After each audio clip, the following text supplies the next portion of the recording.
of worship and flattery or imitation, maybe. Don't we try to be like what we value?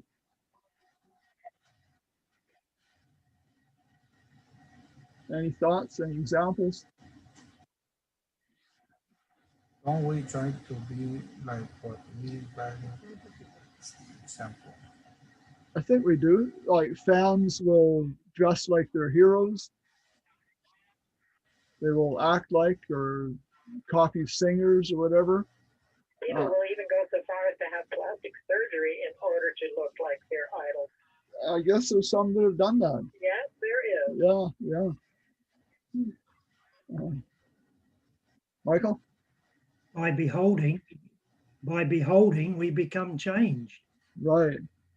Doesn't that fit there? It absolutely fits. Yeah. I think I have that verse further down here. One person said, imitation is the sincerest form of flattery that mediocrity can pay to greatness. Okay.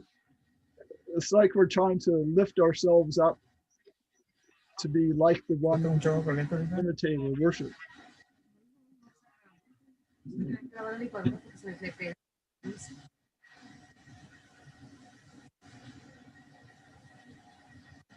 So imitation can be the highest form of flattery because it shows that you have not only taken the time to observe someone else or their work, but also that you like it enough to want to change yourself, your appearance maybe even, to be more like them.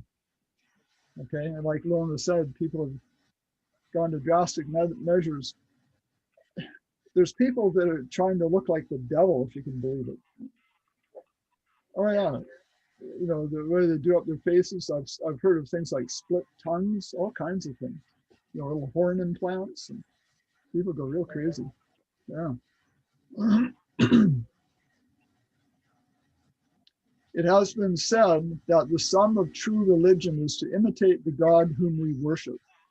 Okay, and that's why Paul wrote, let's read Ephesians 5:1.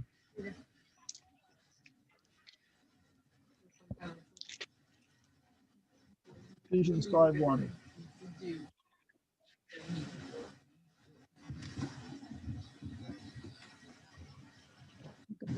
Okay, Judy has it. Therefore, be followers of God as dear children. Okay. The English Standard Bible says, therefore be imitators of God. Yeah, my version says. Okay, good. As beloved children. Okay, act like your daddy. I guess a lot of children try to imitate their parents. Sure. Yeah. Yeah. It's interesting that I guess this is the word for the followers in the King James, is the Greek is mimetes, something like that. And it's, anyway, the way it's spelled, you can see the similarity to our word mimicry, which is interesting. I didn't follow the etymology of that word mimicry, but I think it may come from that word. There's actually lots of verses telling us to be like God, to act like him. Okay, we'll look at some of them here. Matthew 5:48. And you can't see this, Lorna, but I've got them on the screen, and I've done all of the part we're supposed to do in one color, and then what we're aiming to look like what God is like in another color. Matthew 5:48. Therefore, you shall be perfect, just as your Father in heaven is perfect. Okay, that's talking about imitating him, isn't it? Yeah. Luke 6:35.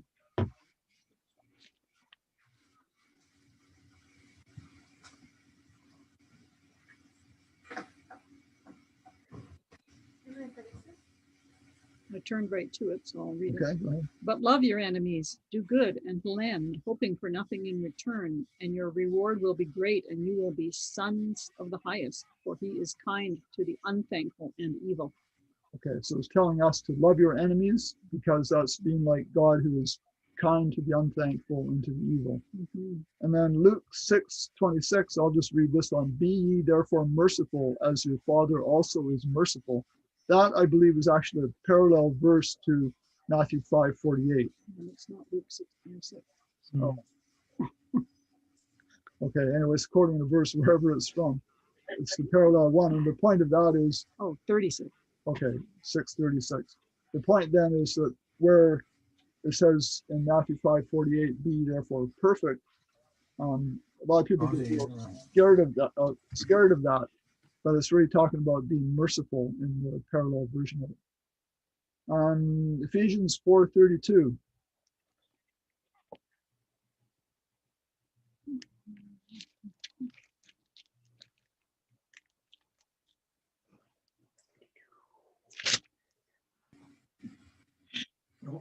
Huey?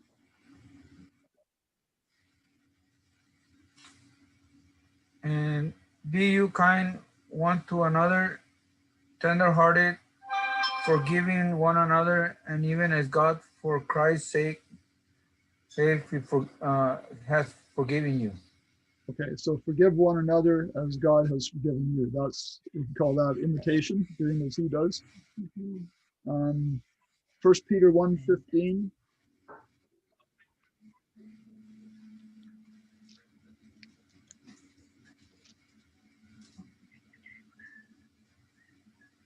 Oh, Michael? Can't see my hand. Yeah, I couldn't see your hand there. It's a smaller screen, so you can't see my hand. Right. But as he which has called you is holy, so be you holy in all manner of behavior, Okay. All manner of conversation. It says in the King James. Behaviors, it sounds like a broader term even. So Conduct. conduct is good too. Okay. So act like God, basically. 1 John 4:11 says, beloved, if God so loved us, we ought also to love one another. So again, copy him. Okay, if someone could read 1 John 3:2, this is a good one.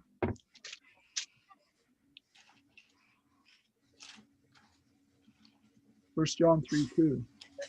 Okay, Alana? Beloved, now we are children of God, and it has not yet been revealed what we shall be. But we know that when he is revealed, we shall be like him, for we shall see him as he is. Okay, so all the verses we read before tell us to copy God, basically, imitate him, act like him. But this verse is telling us, it's a promise really, that by the time of the second coming, by the time Yeshua appears, we shall be like him. So that tells us that in the last days, there needs to be a special move, I guess, effort on the part of God's people to imitate him. Okay, and let's read 2 Corinthians 3:18. I think this is the verse that Michael mentioned before.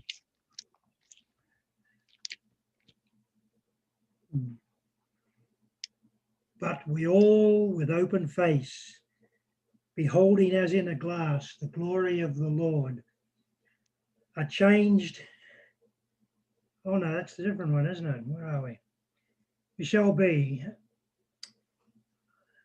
I'm looking at the wrong one. Sorry. We all with open face, beholding as in a glass the glory of the Lord, are changed into the same image from glory to glory, even as by the Spirit of the Lord. Okay, good. Excuse me. That Michael's got to answer the phone there. So Who's this? that tells us again that there's a change, but it also says something about how that change is brought about. Can anyone see that? Sorry, man. Beholding. By beholding. Okay, by beholding what? Can I call you back? The glory of the Lord. Okay, by beholding the glory or the character of the Lord, we are changed into the same glory, same character, same image. Okay, so that's telling us that what we're looking at, what we're ascribing value to, rubs off on us. Again, it's saying that. Okay, so if we're looking at something and it's of value to us, we're more likely to copy or imitate it. So worship will change you, and they'll change you from the inside out. Worship really is focused attention, we could say.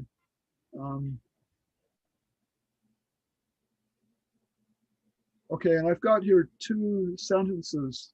Today we are here to worship God, and God alone is worthy of worship is the other one. So both use the word God, but one has God as a subject and the other has us as a subject, right? And it's really the focusing on God that causes our heart to turn to him, okay? So we need to be thinking of him, focusing on him. And in connection with that, what is the difference between saying God is so amazing and saying you are so amazing? The you, of course, being directed towards God. Well, I think when you say, What do you mean, what is the difference? yeah, I think when you say God is so amazing, that's kind of, it's not as personal, but if you say you are so amazing and you're talking to God, that indicates a personal conversation. Okay, that is the difference. It's directed at God. Okay, it's an acknowledgement of him more directly. So if you sing a hymn that talks about how amazing God is, it's not as maybe effective as a song which says you are amazing God. I don't know. Yeah, it's not the, It's not that they're bad. yeah, it's not Those the are bad. different. No, yeah, it's more direct, really.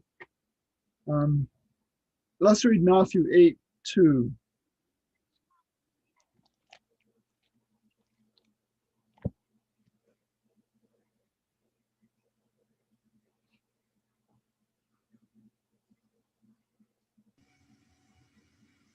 You got it. Okay. And behold, a leper came and worshipped him, saying, Lord, if you are willing, you can make me clean. Okay.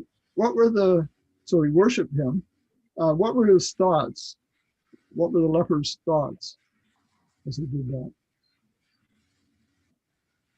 He's able to make me clean. Okay. So he acknowledged his ability, which we could relate that to worth. I mean, if I had a choice between two doctors and one basically didn't know what he was doing and the other had a positive cure, that doctor is worth more to me. Okay. So what was the worshiping? Like he came and worshiped him. Was it in the words that he said? Saying, Lord, if you are willing, you can make me clean. Was that the worshiping? Well, I can imagine that he bowed at his feet too. Probably. Now, is that worshiping? Well, yes, that's the outward expression of it. But the real worshiping happens in the leper's head. He recognizes this is someone special. To what degree he recognized who he was, we're not sure, but he had heard that he could cure people, cure even lepers perhaps. So that's of worth, of value to him. So he acknowledged his worthiness, his worth. Mm-hmm. Maybe for selfish reasons, but so many verses talk about worshiping and they'll say to fall down on your face even. What is that doing? What's the equivalent of that we do? I mean, maybe we do that. I don't generally go around falling on my face, but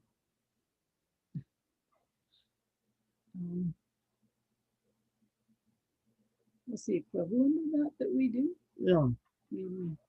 I don't get what you mean. They're lowering themselves in Mm. relation to, posturally in relation to God. Yeah. Okay. Well, I could think of if you went to visit the Queen of England, you would likely bow or curtsy. That is, you're humbling yourself in their sight in a way. You're acknowledging that they're more important than you. This is just if you happen to go visit the Queen. Yeah. So although I did talk to Prince Philip once and I didn't bow down or curtsy to him. So okay, thumbs up from here to so to fall down, you could fall down in your mind. Okay, you could mentally acknowledge that, I'm like a leper or something compared to God. It's a matter of recognizing your worth, your value, your status in relation to God, perhaps. But here's something interesting. Remember, Yeshua washed Mhm. the disciples' feet. Mhm. You know, he girded himself with a towel, it says, and he took off his outer coat or whatever and bent down and washed their feet. Is there a sense in which God is the most humble being in the universe?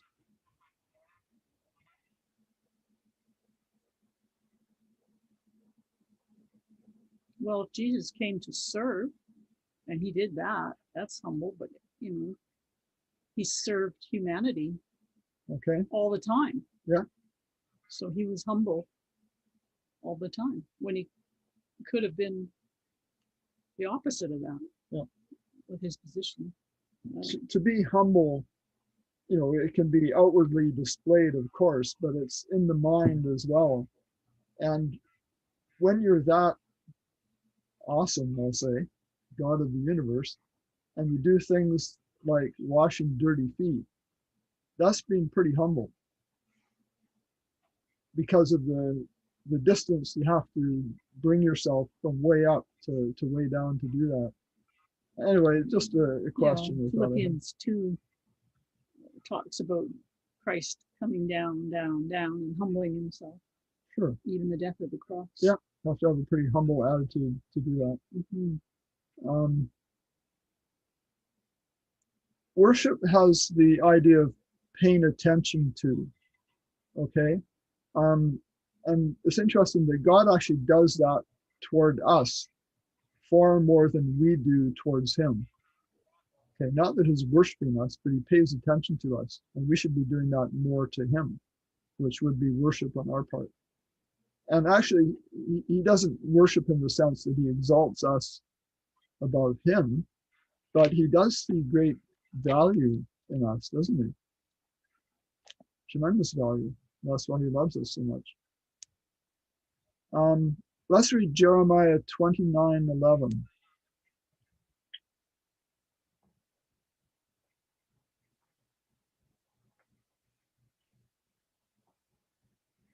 Somebody have Jeremiah 20? I have that. Okay, Michael.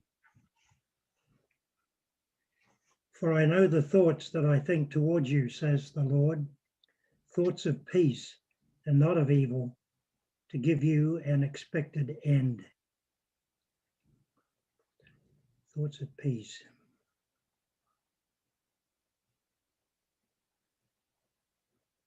Okay. So God has never, this is an interesting thought, God has never had an evil thought towards any one of us. Does that sound true? He might be disappointed in things we do, but he doesn't have evil thoughts towards us. His love will never change. His love never changes. No.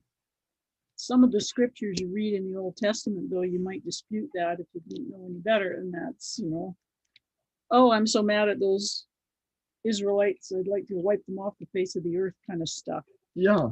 So where do you, yeah. Exactly. So that on surface reading could be an evil thought, and that needs to be correctly understood. Huey. I was just gonna add, maybe people get confused with discipline. Okay. And authority and discipline. Yes. So his thoughts aren't evil, but he sometimes has to discipline. Yeah. Okay. If we have to discipline our children, the thought is not evil. The thought is, well, I sure hope this corrects the little guy, you know. It hurts to give a spanking, hurts me, but hopefully it'll benefit the child. Okay, let's look at a couple more verses here. Matthew 9:18.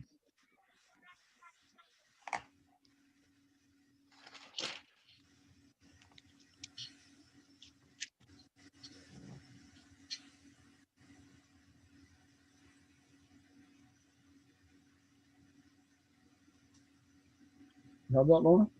Yes. While he spoke these things to them, behold, a ruler came and worshipped him, saying, My daughter has just died. Come and lay your hand on her, and she will live. Okay, so he worshipped him, and it connects the action of worshiping him, we can imagine he bowed down on one knee at least or something. But connects that with his daughter is dead, but you can do something about it. Okay. You knew the right place to go. You need the right place to go, or you need the right person to plead with to take some action, because he recognized that Yeshua had the ability to do that. Okay, and that was of value to him. Michael. Oh, I see you've already got it there. I was led to 1433, but I see you've already got it. Okay, go ahead and read it. That helps a lot. Yeah. Then they that were in the ship came and worshipped him, saying, of a truth, thou art the Son of God. So that's why they're really worshipping him, because they know he is God's son, and was all power and authority was given to him. Okay. Is this, I don't have the context here yet, but is this where he stopped the storm?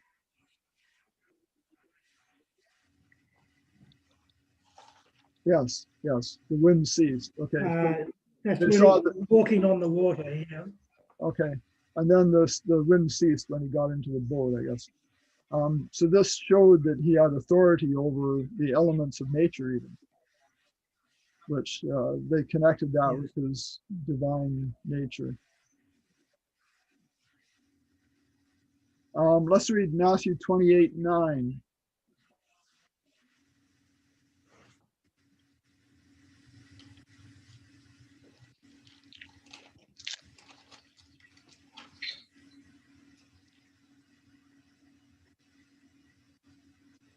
I got it. Okay. And as they went to tell his disciples, behold, Jesus met them, saying, rejoice.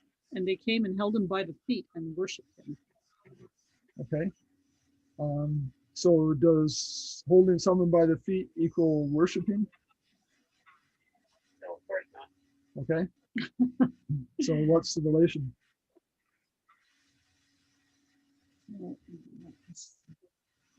It says and, so they did both.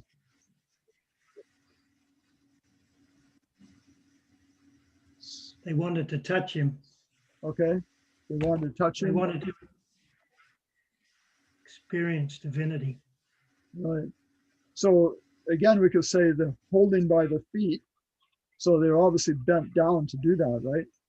That's the posture, but the worship him is what happens in the mind. Okay, they're both going together. But one is the expression of worship, and what's happens in the mind is, we could say, the essence of worship. It's really the more important part.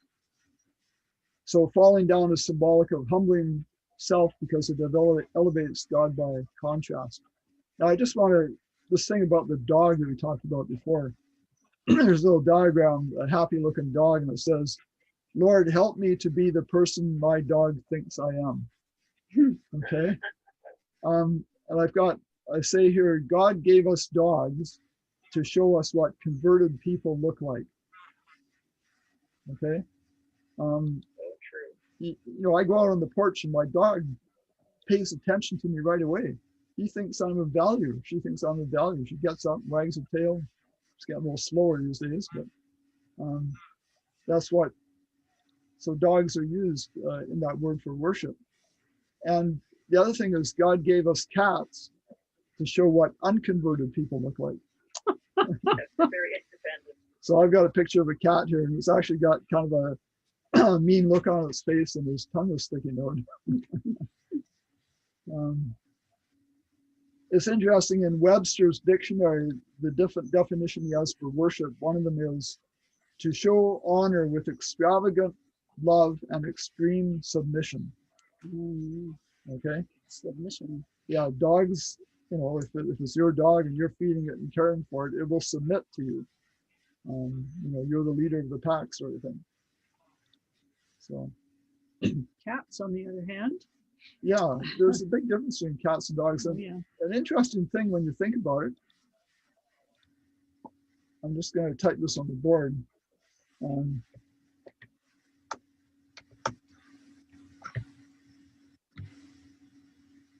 if you look, I put me in the middle, the word me, then on either side of it, I put a dog on one side and God on the other. It's interesting that DOG is exactly the opposite of GOD, right? I think you could do a lot more investigating on that. At one time, I had a file of things I'd saved about dogs and their characters and what they teach us about God, and somehow I lost it, which I'm always sorry that I lost that. We should worship God the way the dog worships us. Yeah, okay, good. Let's think for a moment about music in worship. So singing can be an expression of our attitude of worship, but is singing itself worship? Even singing hymns? Depends on your attitude while you're singing. Okay, depends on your attitude while you're singing. Lorna, do you have a comment?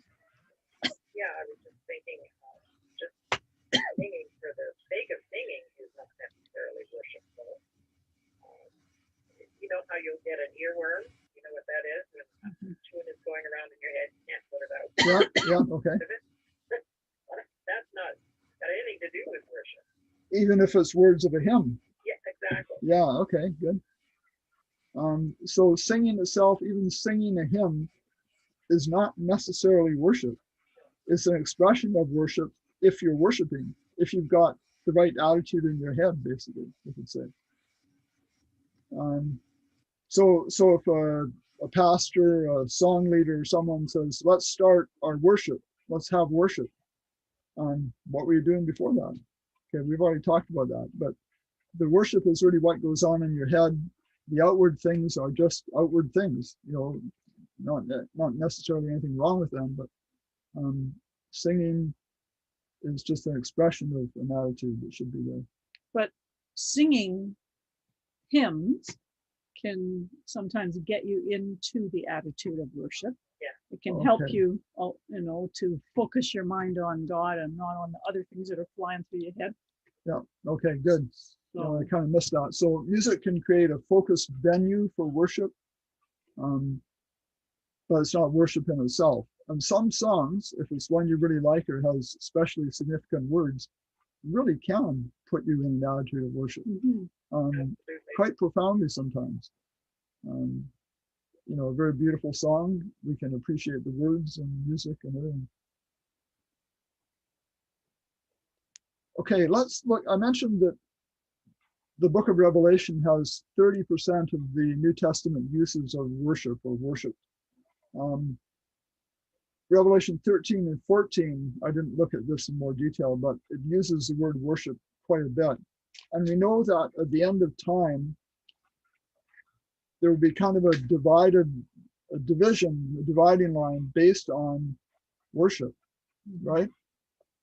If you worship or conceive of God with characteristics of the beast, then in a sense, could you be worshiping the beast? What is the beast about? He's about forcing forms of worship, about controlling the conscience. If we say we're worshiping the God of heaven, but we conceive of him as doing that, then that's almost crossing the line into worshiping the beast. Does that make sense? Can you give an example? Well, if someone says, I worship God, the creator, and he loves me, but if I don't follow him, he's going to burn me in hell forever.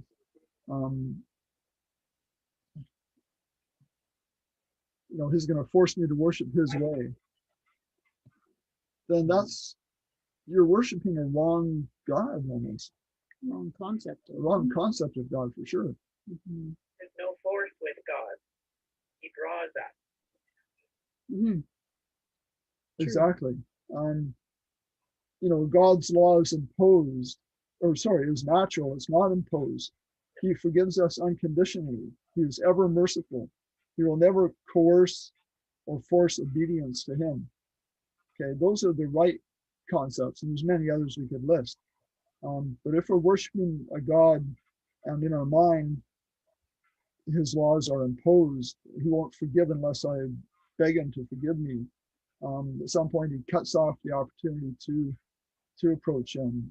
He coerces obedience. Then we've got him all wrong. So the mark of the beast will be received. I'm not going to go into detail, obviously, here. The mark of the beast will be received by those who worship the beast, right? The mark is Sunday, but what is the worship? That's just a question to think about it. The mark of the beast we associate with Sunday. The mark of the beast is received by those who worship the beast, but what is the worship? Isn't it worshiping his character as opposed to God's true character? Isn't it ascribing value to the character of the beast? If we worship the beast, we're saying the beast is in a condition or state of worth. Hopefully that makes sense.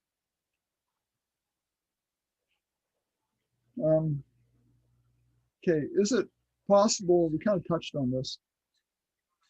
This is just maybe for review. Is it possible to worship all the time? Is it possible to worship God all the time? I think it's possible to be in an attitude of worship all the time, but you won't always be expressing it by bowing down and praising, and because you got to live your life. Yeah. I was saying during the break to Ray, even the monks in the monastery have to eat and sleep and do their laundry and other things. They can't be always praying and praising and worshiping. Yeah. Okay. So well, they can always be worshiping, but they can't always be. We can always expressing. be in an attitude of worship, but there's a difference between the attitude and the expression of that attitude. I think it's really helpful to understand the distinction there. So worship is something that happens between your ears. Okay, it's in your mind, in your brain. That's where it happens. But what if negative thoughts about God come in? Like something bad happens to you and you say, God, why did you do this to me? Why were you so mean to me? Isn't that a negative thought about God? At that moment, and maybe we've had those sorts of experiences, at that moment, are you worshiping him? At that moment, you should submit yourself, therefore, to God, resist the devil, and he will flee from you. Okay. That's what you should do right then if you get that negative thought. It's not God that's doing it, it's the devil that does that stuff. Good answer. So at that moment, are you worshiping? Well, your concept of God's worth has certainly gone down if you're ascribing him doing terrible things to you. You might value him in other ways, like you might still acknowledge he created the whole world, but at this moment, he's being nasty to me. You're not giving him as great a level of worth in that case. You might not frame it as, why did you do this to me? But you might say, why is this happening to me? Why did you allow this to happen to me? Okay, almost the same thing. Almost, but not quite. Almost. Okay, so we can't worship all the time, especially not if worship means face to the ground. Okay, we have to live, we have to eat, and all those sorts of things. We haven't really used this word yet, but what's the difference between worship and praise?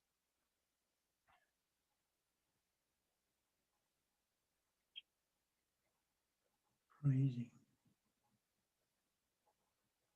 Praise could be an expression of worship. Okay, I think so. Maybe. The pastor could say, okay, let's have praise time. Saying we're having praise for God. I mean, you could express that. Whether or not you believe it internally is another matter. The praise is the external, I think. Right? Yep. I think we should begin each and every one of our prayers, when we are praying alone during our own private worship, or possibly at any time when we're praying, even with others. We should begin our prayers with praise to God. Okay, good thought. There's actually a psalm, I'm going to guess Psalm 77:13, I might be wrong. It says something like, enter his gates or enter his courts with praise. And you can look at the sanctuary and go through it, and it's a very nice model of prayer, actually. That as you enter the sanctuary, you're entering through the gates, and it's good to enter with praise. Did I get that right? No, that's a sanctuary one. Your way of God is in the sanctuary. Oh, okay. Yeah. Yeah, so there's a verse that says something like that. Somewhere. Enter is. Read the whole Bible and you'll find it. Yeah, there is. So let's read the Luke 24:52. And the question here is true worship connected to our emotions?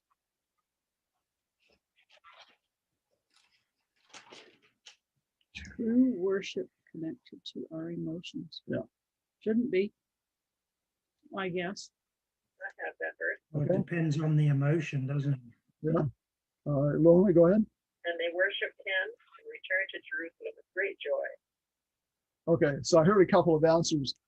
We should worship him in spite of our emotions, shouldn't we? Mhm. But when you worship him, this verse suggests that it can bring great joy. Mhm. And so if your emotions are negative, perhaps a good thing to do is to worship him, to acknowledge his worth, his greatness, his goodness. And that might just turn our emotions around towards joy. That would be good. Psalm 100, verse 4, for that one about enter into his gates Okay. with thanksgiving, into his courts. You want to read it? Oh, enter into his gates with thanksgiving and into his courts with praise. Be thankful to him and bless his name. Okay, Psalms 100 and verse 4. Mhm. Okay, I mentioned something else we would do that kind of covers our study on worship. I mentioned some awesome help for your immune system. So I just want to go through this. It's kind of a timely thing, I think. We want to have our immune systems working well. Psychology has made a connection between positive emotions and our immune system. Mhm. Our emotional state actually influences our immunity to a great degree. How much protection you have from an infection, the degree of inflammation in our body. There's many, many things that cause inflammation, and we all have some degree of that in our bodies. So there's lots of studies on the impact of emotions on physical health. Emotions in general, that is, but they most often just lump them together. And they also look sometimes at, you can look at positive emotions or negative ones, such as grief, sadness, shame, fear, anger. They all have similar effects in the negative direction. But positive emotions also are grouped together and cause a positive mood and boost our immune system. But the question is there a particular positive emotion that has a greater effect than others? And it turns out there is. And at the University of California in Berkeley, they did a study, and they can easily measure from a cheek swab, I think it is, something called interleukin 6. And that is an important marker for inflammation, and it's influenced by our immune system. So the more interleukin 6 you have, hopefully I don't have that backwards. Anyway, there's a direct relation between interleukin 6 levels and inflammation. Okay, I'm not sure on which way the direction goes, but it doesn't matter. So the results showed that positive emotions were associated with lower interleukin 6. Okay, there it is. So researchers looked at a variety of positive emotions. They looked at awe, amusement, compassion, contentment, joy, love, and pride. And surprisingly, they found that awe, that sense of awe, had the strongest correlation to lower levels of interleukin 6 compared to any of the other emotions. In fact, only the degree of awe was able to significantly predict levels of interleukin 6. So participants in the studies they did who reported feeling the most awe, wonder, and amazement had the lowest levels of interleukin 6. Okay, and I've drawn just a little graph here, and I don't have the numbers. It's just to show the relationship between more awe. You should go the I other know, way. I've got it backwards. You got it backwards. It should go the other way. It's hard when you're doing this to think it through. Like that, okay? So more awe is lower interleukin 6 and lower inflammation. and there's a direct relationship between them. Okay, so the takeaway message from those sorts of studies is that it stresses the importance of fostering positive feelings, especially awe, in our lives to reduce inflammation and positively influence the immune system so that our immune system could better fight bacteria and viruses and things. Awe is often linked to feelings of social connectedness and social exploration. So this is their advice from the study. So form a practical perspective. The first step is to become more socially engaged. This goal is especially important if you are older or dealing with depression, because these situations often lead to social isolation. Here are some recommendations to become more socially engaged. It's got 4 of them here. Encourage positive relationships. Get connected online. Join a club or church. Volunteer. Okay, a few suggestions. The health benefits of increased socialization are significant. Many of these benefits may be related to fighting inflammation, and studies indicate that people who feel connected and have strong social relationships have lower levels of inflammatory markers in their blood. So then I would ask the question, what inspires you and causes you to feel awe? What research shows is that something as simple as listening to music, walking in nature, or being creative can have a positive impact on health. That's kind of information from this study and the article I found. I would say, what can bring a feeling of awe more than the realization that there's a God who is all-powerful, ever merciful, non-violent, infinitely loving, who only wants to make us happy, who created the entire universe, and who was willing to risk losing his son to save us. And you could probably list lots more. Okay, that should bring us awe. The more we think of how awesome God is, the more our inflammatory control, our immune system, that's what I want to say, the better our immune system will work. Okay. And then I came across another similar thing, and I don't have exactly what the health markers are, but they had some markers of health, and they compared 3 groups of people. Those who believe, I would say as we do, in a non-violent God, and their health marker was way up high. You know, whatever the markers they used for health, they had good health, indications of good health, because they believed in a non-violent God. And then there's atheists and those who believed in a violent God. And can anyone guess which of those 2 groups, atheists or believers in a violent God, which of those groups had the better health markers? I think that's pretty obvious. Which one? So which one, Mom? Oh, sorry, I didn't get the whole statement that you made. Obviously, the people who have a high opinion of God and believe in him and worship him. Yeah, they have the highest one, but among the other 2, and you can't see the graph, so I'm picking on you. Between the atheists and the violent God, people who believe in a violent God, which ones had the better health marker? The first one. Which one's the Which first is one? what? Which, I forget what The it is. atheists or the people that believe in the violent God? Oh, those 2 you're comparing. Yeah, Yeah. I know, Yeah, see, we could cheat and look at the graph. but you can't, so I'm picking on you. Exactly. So between atheists and believers in a violent God, which group of those 2 had the better health markers? I think probably the atheist. That's right. That's exactly right. So that's interesting. Atheists are better off in a sense, in the sense of their concept of God, than those who believe in a violent God, and it shows in their health markers. So that's interesting, isn't it? That is, Yeah. So anyway, I've talked about awe, and we've come to the end of our study, but I just want to leave you with a little bit of awe. Come on. Yes, I'm in awe at people who can put something like this together. Oh, That's, Anyway, I'm just going to show a few pictures on the screen, and obviously, Lorna, you can't see this, but it's just a beautiful picture of a lake and some mountains and everything. Does that, and Lorna, you can think of them, and I know you've had some good pictures of fjords in Norway or wherever on your big screen there when you've Oh, been and there. much more. Yeah, that brings a feeling of awe, doesn't it? Yeah. Yeah. That Just was reading God's word brings a feeling of awe too. Well, my point is that the things that God has made can bring us a feeling of awe. Absolutely. Now I've got a picture of mountains with a huge orange moon in the sky behind it. It's an awesome picture. Okay.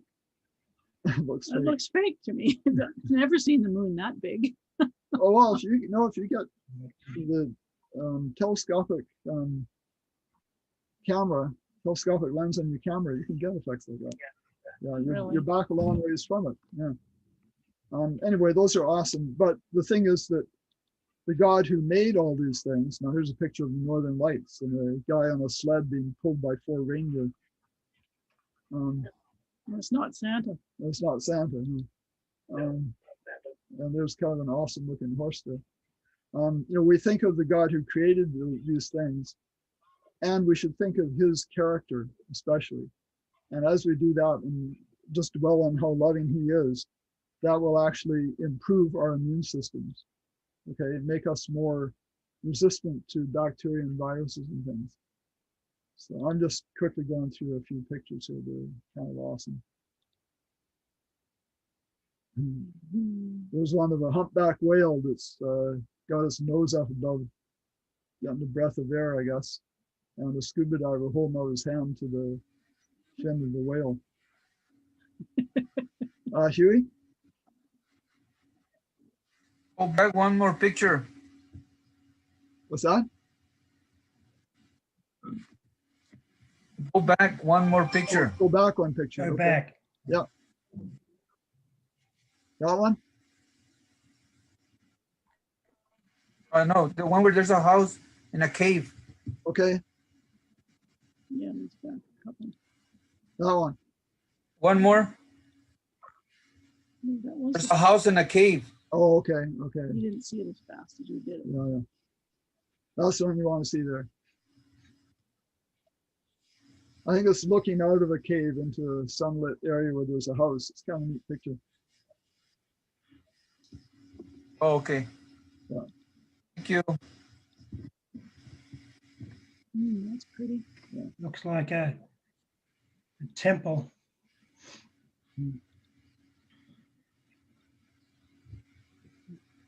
Yeah, I guess when I click, you don't see it right away, but I'll just go through a few more here, a few seconds each. There's a lot of awesome things in nature, but it's all made by a very awesome God. So there's some northern lights.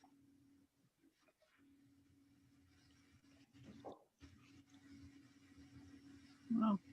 Yeah.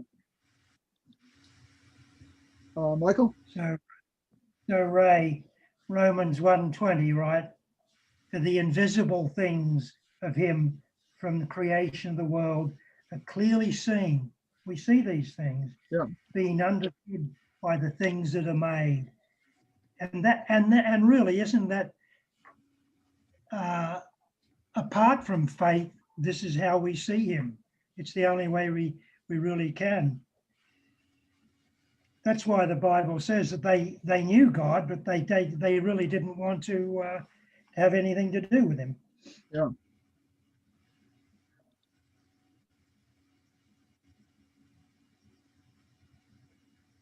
Yeah. Yeah.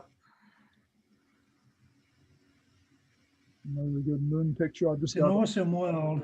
Yeah, just got 2 or 3 more here. Yeah, sunsets can be really awe-inspiring.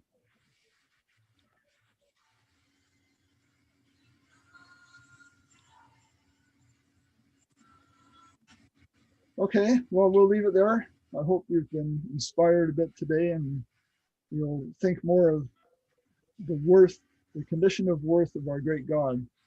And I hope you all have a blessed week. Any last comments or anything? Right. Let's just have a word of prayer. It's good. Father in heaven, we thank you and praise you. You are so awesome, and you've made so many wonderful things for us to look at and for us to eat and enjoy. Those are all kind of external things. Within our minds, we want to be continually acknowledging that you are an awesome God because of your wonderful character and all of the things that you have done. All the things you've done in trying to reclaim us as faithful servants and followers of you. And we just pray that you would help us to be diligent in thinking of you and worshiping you and studying your word, that we may learn more about you. We just pray to be with each one of us through this coming week.